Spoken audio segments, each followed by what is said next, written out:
And we're back to awesome. What's up, guys? It's me, the AOLE Double X here to retro review Money in the Bank 2013. I've seen people say this show sucked. I've seen people say this show was alright. I personally liked it a lot. Very fun, very enjoyable. You have two of the greatest Money in the Bank matches of all time. You have a pretty good World Championship match, a decent ladder match. I mean, a decent Divas match, my bad. Yeah. Pretty good pre-show match, which is shocking. And the WWE Championship match actually wasn't that bad either. Um, so we start off with the pre-show, like I said. The Shield beat the Usos in not an amazing match, but just a really good pre-show match. I mean, this is the first official really good pre-show match. And the Usos brought their game. At the time, Roman Reigns was pretty good. He had some good moves, and it made sense. Family versus family. And Seth Rollins was there. But just a really fun match. Best half hour for the pre-show. And then, sorry. During the match, once the match ends, Dean Ambrose is already in the ring, and Fandango, whatever the fuck, he was in the ring. Both of them were in the ring, so obviously you knew those two weren't gonna win, so I was just like, oh man, I kinda wanted Dean Ambrose to win. Then the Real Americans come in. Oh no, Rhodes Scholars come in. Then the Real Americans come in, and I really thought Cesaro really would have gotten win. If you saw my unpopular opinions on pro wrestling, Cesaro could have won. Look at the exact same way. Cesaro betrays Jack Swagger at WrestleMania, make him win the Andre the Giant Memorial Battle Royal, so they know he's starting fresh, new. He turned into a Paul Heyman guy. He has a briefcase, so even if Paul Heyman left him, there's no way they could fuck him up. Nope. Who do we give it to? Damien Sandow, who didn't do much. He cashes it in on John Cena. Loses clean. Then afterwards he goes nowhere. After this, he dresses up as Santa Claus, loses to Mark Henry. He was just a crappy story. I mean, just awful, just turning into gimmicks. Then he turns to The Miz. Now he's dressed as Macho Man Randy Savage. Wow, what a career. And it's sad, because 2012 I really liked Damien Sandow. Even 2013 I liked him, but I mean, why would they fuck him up so bad?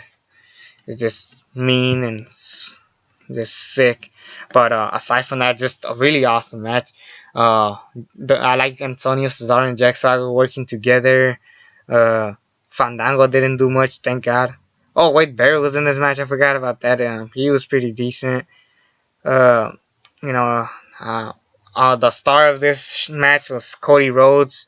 He went out. He got the biggest pop and very deserving. Not my favorite Legacy member. In fact, my least favorite, behind Ted DiBiase and Randy Orton. But just right here, he stood out and he said, we need to push this guy, and they sort of did with Goldust.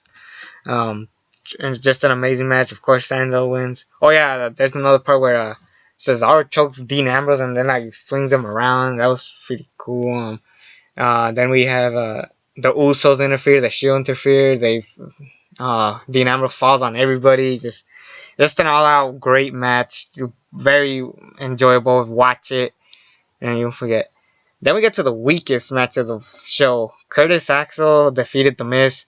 I kind of didn't remember what happened. I remember Miz pretending that he got punched by Paul Heyman, and then he left. It was just a regular Raw match, nothing new, something forgettable as hell. I actually forgot about this match.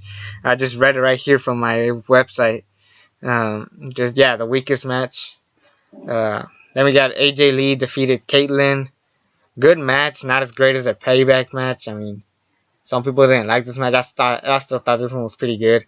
But their Payback match so much better, and this one, it was forgettable.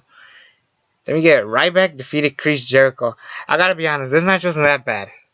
Some decent stuff here and there. Jericho tried his best. The first time I ever seen this, I hated the build up. It was just out of nowhere. They had a backstage segment. Oh, let's have the match. They made a cryback joke. Just a terrible build, but a whatever match. You know, Ryback needed the win, so obviously he won by roll up, which was weird because he's the big guy, or the big guy, and he beats Jericho just with a roll up. I mean, nothing much happened, but it was still somehow Jericho pulled it off. It wasn't quite 3 stars, but it was decent enough, I guess you could say. And we got Alberto Del Rio defeated Dolph Ziggler by disqualification. Fun match. I don't know if this match or the payback match was better. They had a way much better match on main event. If you remember that one. But yeah, Alberto Del Rio wins. AJ Lee interferes, so that's why he gets DQ'd. I wish they did more. Instead, they just move on to Dolph Ziggler versus Big E Langston. John Cena beats Mark Henry. Really fun match and shockingly good match. One of my favorite Mark Henry matches, you could say. See, John Cena ain't that bad. He could throw in some decent matches. This wasn't amazing, but it was okay for what it was. Very forgettable. I like the story and how Mark Henry pretended to be retired, but he's not. It was alright, but I mean, it just sucks after this. What does Mark Henry do?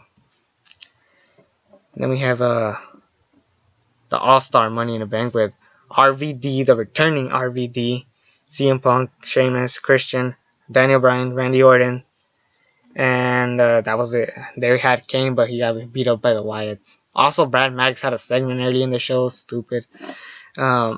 This was really fun. This, like I said, the All-Stars, another amazing match. I don't know, this match or the first Money in the Bank was better. Just go all out. It just shows RBD still got it better than what he did in TNA. Curtis Axel cost Daniel Bryan the match. Then Paul Heyman cost CM Punk the match. He's bleeding and all this happened. At first I was mad that Randy Orton win, but then I thought about it. Daniel Bryan and Randy Orton would be a good feud. Obviously he had to fight John Cena and hope to God he would win, but he did, so good for that.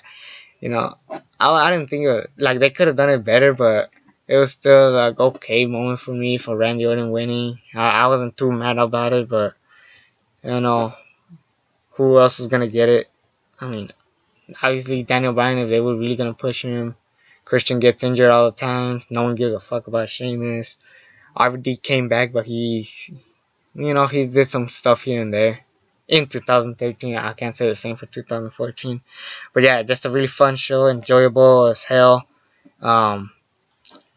Just a really good show. I mean, enjoy it, watch it.